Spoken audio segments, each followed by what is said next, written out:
시편 18편은 앞에 시와는 조금 다른 성격을 지니고 있습니다. 앞에 시는 이제 탄원 시였죠. 이 시는 이제 개인 시고 또 다윗의 시로 분류되지만 탄원 시가 아닌 찬송 시라고 할 수 있습니다.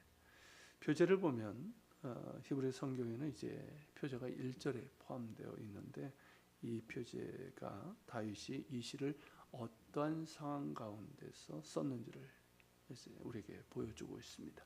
언제입니까? 여호와께서 다윗을 그 모든 원수들의 손에서와 사울의 손에서 건져주신 날에 다윗이 이 노랫말로 여호와께 아뢰어 이르되.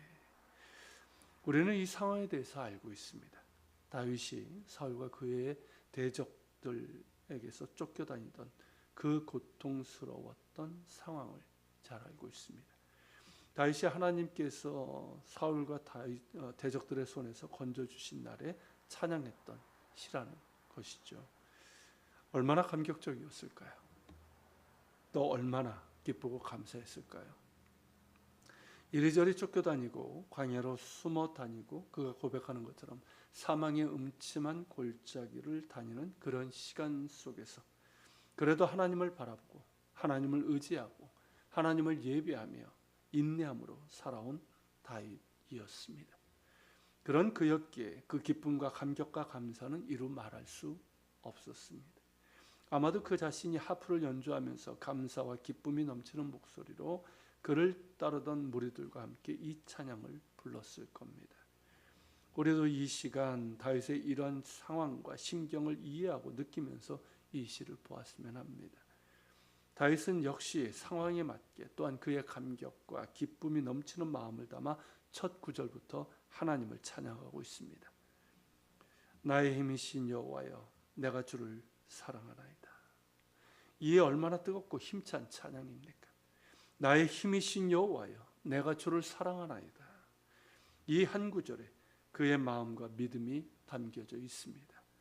다윗의 그 고통스러운 시절을 보낼 수 있었던 힘은 바로 하나님이 그의 힘이 되셨기 때문입니다. 이 시의 뒷부분인 31절부터 42절을 보면 나의 힘이신 하나님께서 행하신 일들을 구체적으로 고백하고 있습니다. 그 중에서 31절부터 34절을 보겠습니다. 여호와 외에 누가 하나님이며 우리 하나님 외에 누가 반석이냐. 이 하나님이 힘으로 내게 띠띠우시며 내 길을 완전하게 하시며 나의 발을 암사슴 발 같게 하시며 나를 나의 높은 곳에 세우시며 내 손을 가르쳐 싸우게 하시니 내 팔이 놋화를 당기도다. 다윗은 먼저 사람들에게 질문합니다. 여호와 외에 누가 하나님이며 우리 하나님 외에 누가 반석이냐는 것입니다. 질문을 통해 그가 확인하는 것은 여호와 우리 하나님만이 참된 하나님이시며 반석이시라는 겁니다. 그 하나님께서 그분의 힘으로 내게 띠 띄우신다고 했는데 띠를 띄운다는 말은 허리띠를 묶는 것을 말합니다. 용사가 전쟁에 나갈 때 먼저 허리띠를 단단히 매는데 이는 허리띠에 칼을 차기도 하고 무엇보다 힘을 받쳐주기 때문입니다. 역도 선수들이 역기를 들기 전에 먼저 허리띠를 졸라 묶는 이유가 바로 그 때문이죠. 그러기에 허리띠를 맨다는 말은 전쟁할 준비를 한다는 뜻입니다. 그 준비를 누가 해주었습니까? 다윗 자신이 아니라 하나님께서 친히 당신의 힘으로 전쟁할 준비를 하셨다는 것입니다. 그에게 힘 주셨고 그분이 직접 전쟁의 선봉장이 되셔서 싸워주셨다는 것입니다. 또한 하나님께서 직접 그를 가르쳐 주셨다고 고백하고 있습니다. 34절인데 내 손을 가르쳐 싸우게 하시니 내 팔이 놋화를 당기도다. 다윗의 용맹함과 지략은 그의 것이 아니라 하나님께서 주신 것임을 고백하고 있는 겁니다. 하나님을 전적으로 신뢰하는 자에게 하나님께서 지혜와 능력을 주시고 친히 가르쳐 주십니다. 이어지는 고백도 마찬가지입니다. 내 길을 완전하게 하시며 전쟁에서 어떤 경로를 택하느냐 하는 것은 대단히 중요합니다. 또한 그 진로에 있어서 위험 요소가 없어야 합니다. 그런데 하나님께서 친히 그 길을 인도하시고 그 길에서 위험 요소들을 막으셔서 완전하게 하셨다는 것입니다. 33절도 마찬가지입니다.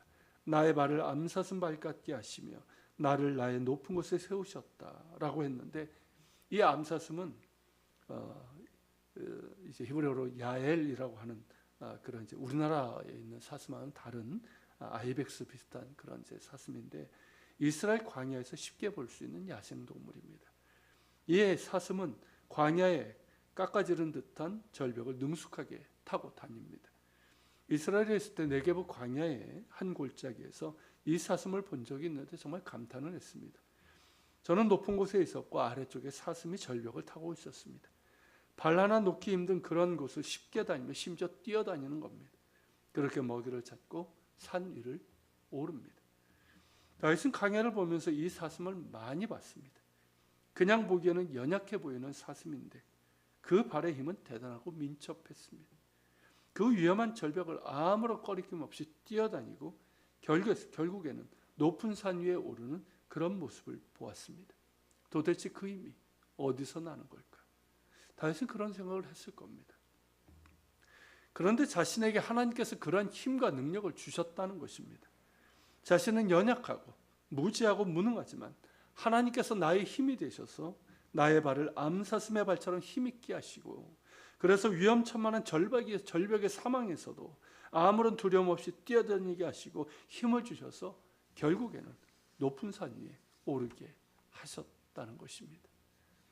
다윗의 인생은 정말 연약한 암사슴 같았고 사울과 그의 대적들은 그를 노리는 사자와 같고 늑대, 이리와 같았습니다. 그러나 하나님께서 그에게 힘을 주셨기에 그는 대적들의 손에서 벗어나 그 위험천만한 절벽에서도 뛰어다니고 마침내 하나님께서 그를 높은 곳에 오르도록 하신 겁니다. 그러니 어찌 하나님을 찬양하지 않겠습니까? 나의 힘이신 여호와여, 내가 주를 사랑하나이다.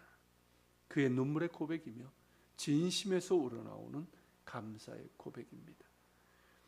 지나온 세월들 광야 깊은 골짜기에 숨어서 때로는 절벽을 타고 도망 다니던 그런 상황이었지만 늘 하나님은 힘이 되어 주셔서 그의 발을 사슴 같게 해주시고 그래서 실족하지 않게 해주시고 늘 지켜주셨던 겁니다.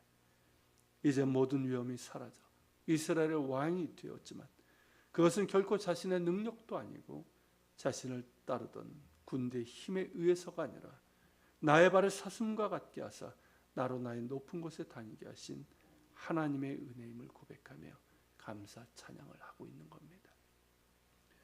이 고백이 우리에게도 있기를 바랍니다.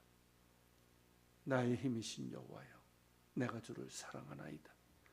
여호와 외에 누가 하나님이며 우리 하나님의 누가 반석이냐.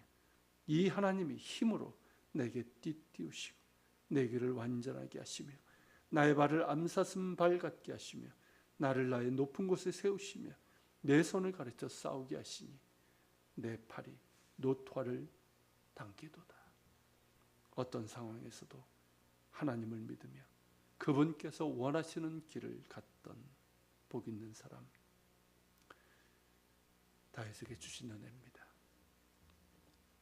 하나님께서는 하나님을 힘으로 삼고 전적으로 의지하며 하나님께서 원하시는 길을 가는 사람을 결코 외면하지 않으시고 다윗과 동일한 은혜를 주십니다.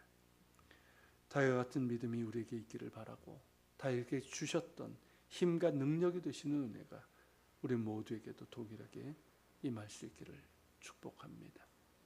오늘 말씀을 기억하면서 같이 기도합시다.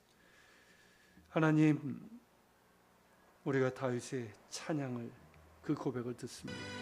나의 힘이신 여호와여, 내가 주를 사랑하나이다. 하나님, 그 모든 상황, 아둘람 짐승굴에 있을 때도, 그 광야 위험하고 척박한 곳에 있을 때도, 사망의 음침한 골짜기를 다닐 때도 하나님을 바라보고 오히려 하나님을 믿으며 하나님을 예배하며 하나님 안에서 꿈을 꾸고 하나님께서 원하시는 길을 갔던 복 있는 사람,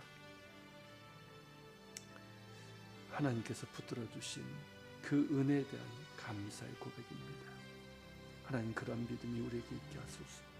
다윗처럼 그런 믿음으로, 또 다윗처럼 어느 곳에서든 예배자로 하나님 앞에 서게 하시고 또 다윗에게 주셨던 힘과 능력, 그 은혜 우리에게도 허락해 주옵소서.